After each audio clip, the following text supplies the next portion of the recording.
Hey everybody, welcome back. It's been a while. You know, in 2019 and 2020, on the back end and this end of getting my liver transplant, and particularly in 2020 when I was posting a lot at the beginning of the pandemic, leading up to the time when I, left the United States, like I had been saying I would be doing for those that have been following Wind and Raven through the entire process, which goes back till 2014 when I began online talking about this. I haven't posted much after Cozumel, if much at all. That was in 2022. For a number of reasons, I've had to change what I've been doing. I'm basically still on the road, as I've always been, it seems, and currently living in, I think I've moved 13 times since leaving the U.S. I'm living in the coffee region in Colombia now still, where I've been more or less the entire time. And I'm a resident here, for those that don't know that.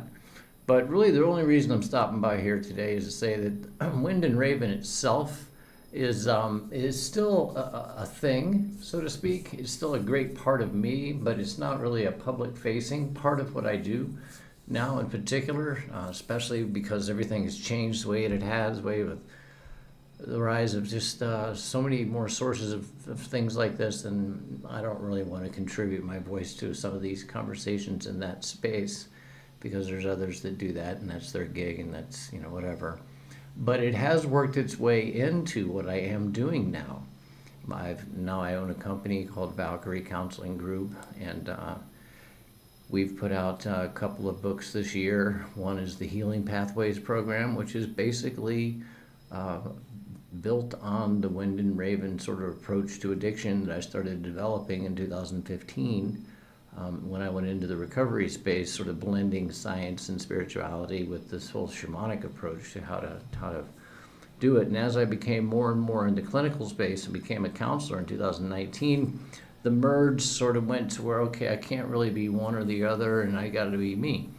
And so with that, it was kind of hard to, on one hand, talk about clinical stuff, and over here talk about something, because the audiences aren't really as receptive on both ends. You never know.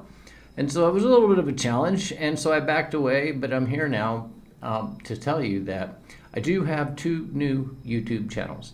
One that's just me, Steve R. Patterson. That's all it is. And I'm going to be talking a lot. In fact, right now there's already a video up there that talks extensively about the period of 2010 through 2019 and the whole rise of all this. I talk about how shamanism came into it and all these things. And I will continue to talk about those things. Sort of for the book that I wrote, This Is How It Feels to Heal, this is going to be sort of behind the scenes. Some of the things that I don't talk about in there, I'll talk about there. Things I don't talk about in the book, I'll address there to more detail. I'm not going to turn it into some kind of quasi-spiritual online coaching thing. That's not what I'm doing.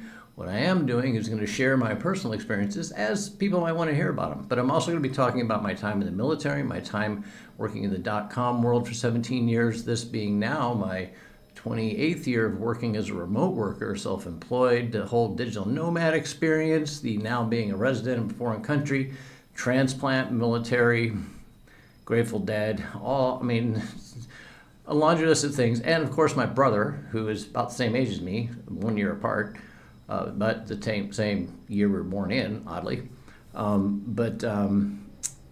He was there for so much of this, and he also got a liver transplant. And that's part of the reason that I merged. So on Steve R. Patterson, we're going to be talking about those kind of things. Valkyrie Counseling has its own channel too, and I'll link both below. The other one, I don't know how much you want to go there. Maybe you do. It's basically built for people that are already in this space, for counselors, coaches, professionals. The Healing Pathways is adapted to it's introduced as one of the first group models for psychedelic assisted therapy, which sort of fits without getting too into that, but you know what I mean. But that's it. I didn't want to leave this channel hanging forever. I want to put some closure on it. This is going to be probably the final video here unless something changes. I don't know. You never know. That's one thing that I've always found is change is the constant. And so with that, if you would like to keep following me and want to hear more about these things, be sure to visit those other channels. Otherwise, thank you for being a part of the Wind and Raven community for all this. And if you were one of the people that supported me during the darkest times of the sickness in the early years, and even in through to when cancer came into it and all the rest of it, through transplant, planning to leave the U.S. I mean, I really spilled my guts online around a lot of this, which I'm going to do now in a different way. I'm also going to be very critical of some of the things that I experienced in the clinical space.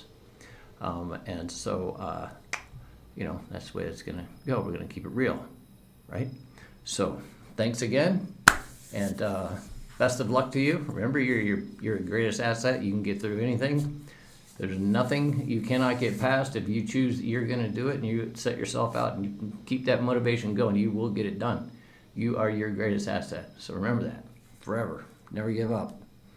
And with that, stay in touch. Welcome. I'm Steve Patterson, Wind and Raven, coming to you from the places that I've been and inviting you to the places that I'm going. We all have our challenges. In my experience, I've endured cancer, liver transplant, and despite a few marriages, I still maintain a strong relationship with my former partners and kids. I can't do the cookie cutter life. I dreamed the American dream, but failed to find myself after a chaotic youth that spilled over into adulthood. But one thing I have always done, I have always found a way to get by, survive, and grow. The most recent challenge, that of getting past liver cancer and transplant, is behind me now. It's been almost 2 years. So, what am I to do? Unable to find myself once again, rebuilding at 53, I decided that it's time to go. I have been self-employed and working in the digital space since 1996. And so, Sojourners, I invite you to join me on a journey across the world as I share with you my experience of the oldest spiritual and cultural places that we have, seeking to understand why we believe what we believe, and what exactly we can do when we push ourselves beyond where other people say we should go. All in an effort to find my way home.